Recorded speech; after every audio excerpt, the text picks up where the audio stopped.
जीतू मुंडा नाम का यह व्यक्ति कब्र खोद के अपनी ही बहन का नर कंकाल निकाल कंधे पे लाद के बैंक जा रहा है पैसे निकालने के लिए। यह वीडियो देखने के बाद दिल दहल गया, रोंगटे खड़े हो गए और हम सोचने पर मजबूर हो गए कि इस समय क्या कोई इंसानियत और मानवता नाम की चीज बची भी है या नहीं।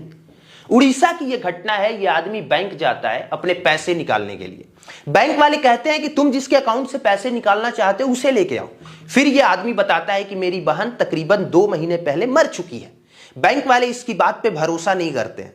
यह बार बार बैंक जाता है, बार बार बोलता है कि मेरी बहन मर चुकी है, मुझे 20,000 रुपए निकालने हैं, प्लीज निकालने दो।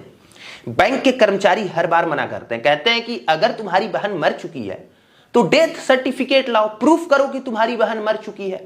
अब एक गरीब आदमी, अनपढ़ आदमी जिसको कुछ भी नहीं पता, उसे यह भी नहीं पता कि मरने के बाद क्या डेथ सर्टिफिकेट बनवाया जाता है और डेथ सर्टिफिकेट बनवाने का पूरा प्रोसेस क्या होता है, उसे कुछ भी नहीं पता। मजबूरी में अपनी बहन को 2 महीने पहले जिस कब्र में दफनाया होता है उस कब्र से अपनी बहन का नरकंकाल निकालता है, कंधे पे लादता है और बैंक पहुंच जाता है। इसके बाद वहां अफरा तफरी मच जाती है। पुलिस आती है, मामले को सुलझाती है, समझाने की कोशिश करती है और उस बॉडी को पोस्टमार्टम के लिए भेजा जाता है। यह संतावना दिया गया कि उस व्यक्ति की मदद की जाएगी। यह सब कुछ ठीक है, लेकिन एक बारी सोच के देखिए कि सरकारी कर्मचारी जो बैठे होते हैं अलग अलग जगहों पे, वो किस तरीके से लोगों का शोषण करते हैं और किस तरीके से लोगों को मेंटल लेवल पे इतना परेशान करके रख देते हैं कि आदमी को समझ में नहीं आता कि करे तो करे क्या, जाए तो जाए कहां। आप कोई भी काम कराने चले जाइए, जब तक से ये आपको 10 बार दौड़ाएंगे नहीं तब तक आपका काम कराएंगे नहीं।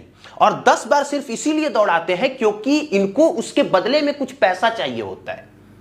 जब आप उनको वो दलाली का पैसा दलाल के थ्रू पकड़ा देंगे तो 5 मिनट के अंदर काम करके दे देंगे।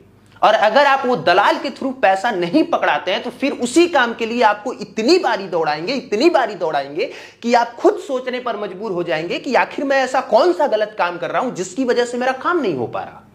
छोटे छोटे डॉक्यूमेंट बनाने के लिए उसके लिए भी ये पैसा चार्ज करते हैं। कुर्सी पर बैठे बैठे तोंद फेंक के इनके अंदर हरामी पना का लेवल इतना बढ़ चुका है कि इंसानियत और मानवता खत्म हो चुकी है। बातें अच्छी अच्छी करेंगे, स्टेटस बहुत अच्छा डालेंगे, लगेगा कितना धार्मिक व्यक्ति है, लेकिन कुर्सी तोड़ने वाले ये सारे लोग हमाम में इतने नंगे हैं जिसकी चर्चा करने पे शर्म आती है। ये किसी भी गरीब और मजबूर व्यक्ति की मजबूरी नहीं समझते, ये सिर्फ उसकी मजबूरी का फायदा उठाते हैं। और ये हाल लगभग हर सेक्टर का है। जिस फील्ड में आदमी जितना मजबूर है उसका शोषण उतना ज्यादा किया जाता है।